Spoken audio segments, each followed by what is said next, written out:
If you think that all there is to a professional camera bag is simply just a camera, your lens, and some flashes, then think again.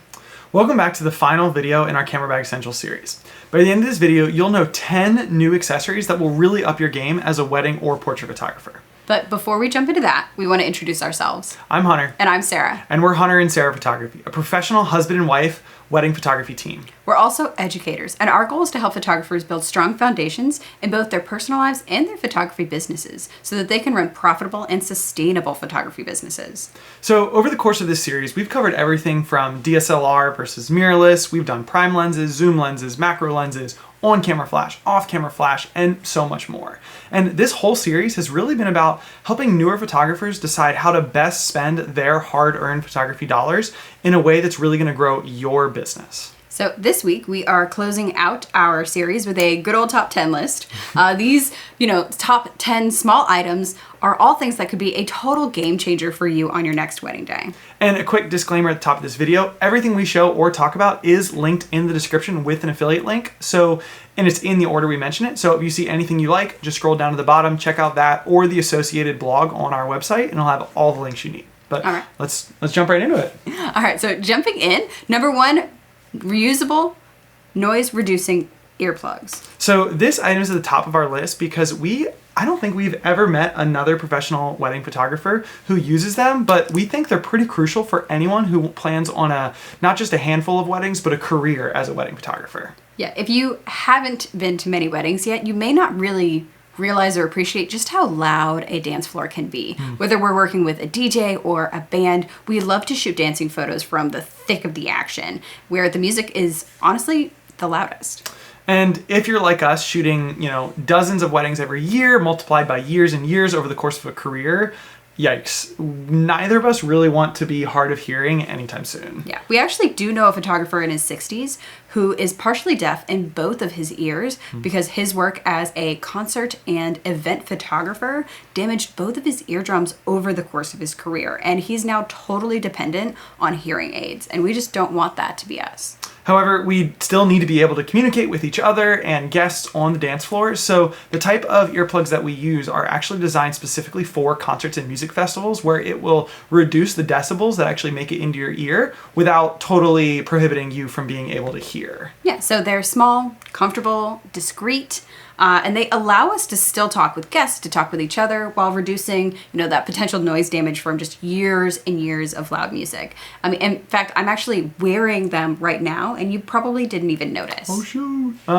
So item number 2 are what we call dress clips. So the thing that really makes a dress so beautiful is actually the form that it takes when it's worn. So if you've ever laid a dress down on a bed or seen it hanging and it looks a bit like wider and flatter, you might know what I'm talking about. Yeah, so just like with your clients, you want to capture these details from their most flattering angle. But when it comes to a hanging dress, there really isn't a flattering angle. So if you want to display a wedding gown in a beautiful way that looks truer to how it will look when worn, you really need to modify the appearance in a way that doesn't harm the dress. And a really simple solution is to just bring in the waist at the back and clip it with one of these plastic, we call them dress clips. Now, clearly these are not designed specifically for dresses or anything, but this is really what we use them for on wedding days, is just to cinch the back of the waist and bring it in a little bit.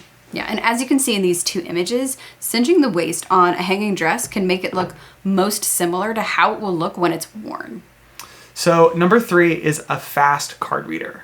Sarah and I are very obsessed when it comes to backing up our clients' images, which is why we often use spare moments, maybe during, as we're waiting for the ceremony to start, during dinner hour, etc., to actually back up our clients' photos on the day of their wedding. Yeah, so in that nightmare scenario where someone bumps into you and your camera is dropped and breaks, or someone drops their drink on your camera, you can feel a lot better just knowing that all of the getting ready, the portraits, the ceremony photos, those were all backed up onto your computer during the dinner hour. So this just means that you need to bring your computer with you on a wedding day, as well as a fast card reader. So Sarah and I both shoot with Nikon Z6 II cameras, which have a what's it called? CF Express card. And a lot of our assistants and apprentices shoot with cameras that take SD cards. So we need a card reader that is both fast, will plug right into our laptop, and can do either XQD or CF Express cards as well as SD cards. Yeah, so speaking of SD cards,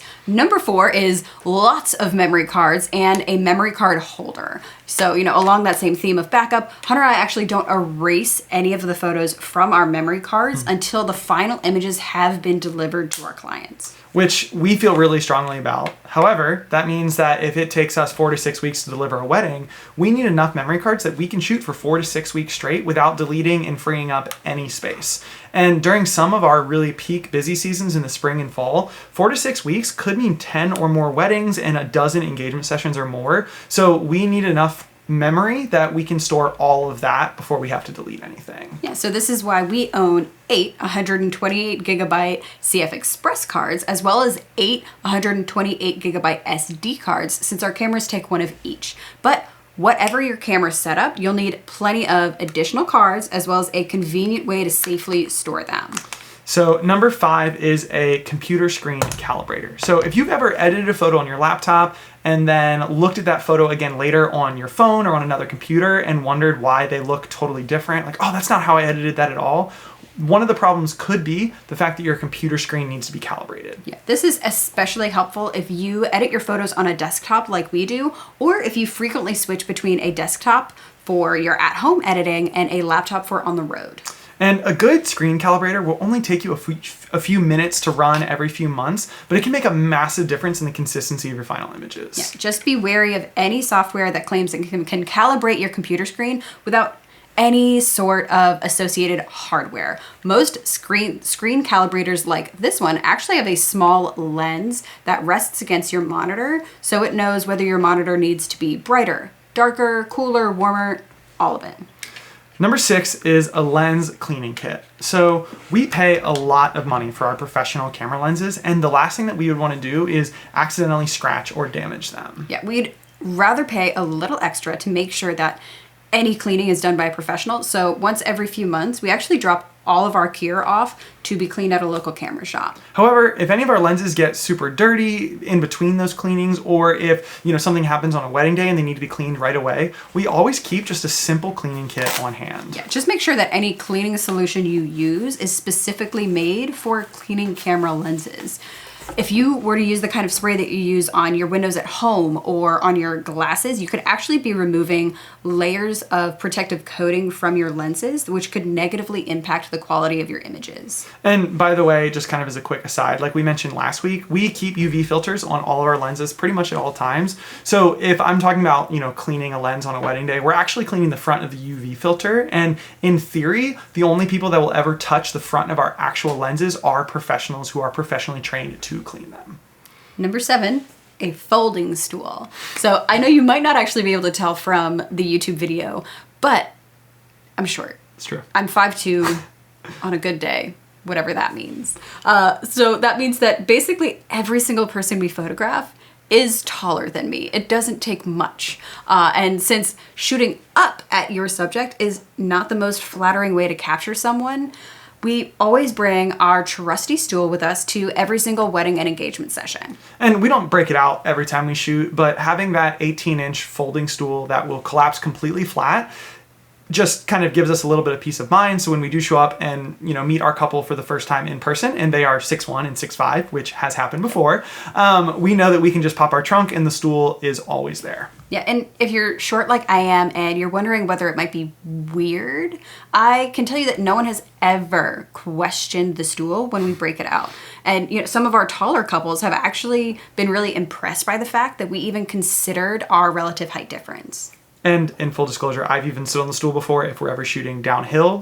Again, don't want to be shooting up. So not just for short people. Number 8 is an emergency sewing kit with scissors and plenty of safety pins. Now, hopefully there will be someone else on the wedding day, like a mom or a wedding planner, who also has a sewing kit and kind of has the time to set aside to make any necessary repairs. But the last thing you want to do is count on that. Yeah. Plus, you as the photographer will almost certainly be nearby when your clients are getting dressed. So if a clasp breaks or a zipper just falls apart, you get to be the hero and keep the wedding day on schedule. And Sarah has literally sewn bridesmaids Oh, yeah. into their dresses before.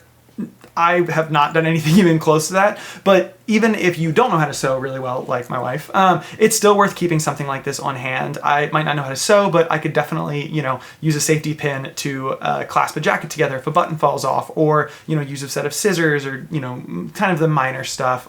Or you might just be the one to say, oh, I have a sewing kit, and then someone else actually uses it. Yep. Number 9 is reusable AA batteries and a charger. So not only are reusable batteries better for the environment, but they'll actually save you money in the long run. Most of our on-camera flashes use simple AA batteries, as well as plenty of other accessories that you might have, like an LED light, wireless transceivers, or a flash power bank.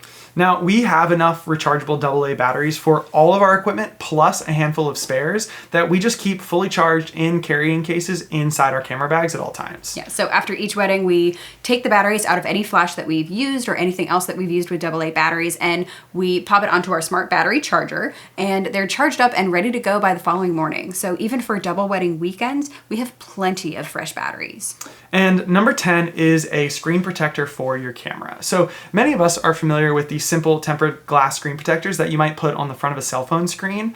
But for whatever reason, we often don't think about doing the same thing to our cameras, which are way more expensive and way more important to our businesses. Yeah, so for just a few dollars, we add a glass screen protector to both the LCD touchscreen as well as the small indicator screen on the top of our camera. We've had screen protectors break in the past, leading us to believe that without them, we may have been looking at a much more expensive broken LCD screen.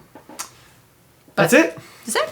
Guys, thank you so much for watching. Our hope is that not only this video, but really the whole series has helped you understand how to best spend those photography dollars that you have gone out there and hustled for in a way that's going to most impact your business. Yeah, if you want more helpful, free content for photographers, as well as a community of other people who are also building their photography businesses, we'd encourage you to join our Facebook community, Mastering the Wedding Photography Biz with Hunter and Sarah. So next week, we're going to post just a quick standalone video before we jump into our new series the following week. But just either way, make sure you like, subscribe, turn on notifications, all that good stuff so that you do not miss any of our new content. And if you are ready to purchase any of these like smaller essential accessories, we'd be honored if you would consider using our affiliate link in the description below. You pay the same that you would as you would pay on Amazon, except we get a small cut as a thank you for putting this video together. And of course, if you guys did want a deeper dive into any of these 10 items, you can always check out the written version of this video on the Hunter and Sarah Photography blog. All the links to all of these things are in the description. Awesome. Thanks, guys. See you next week. See you next week.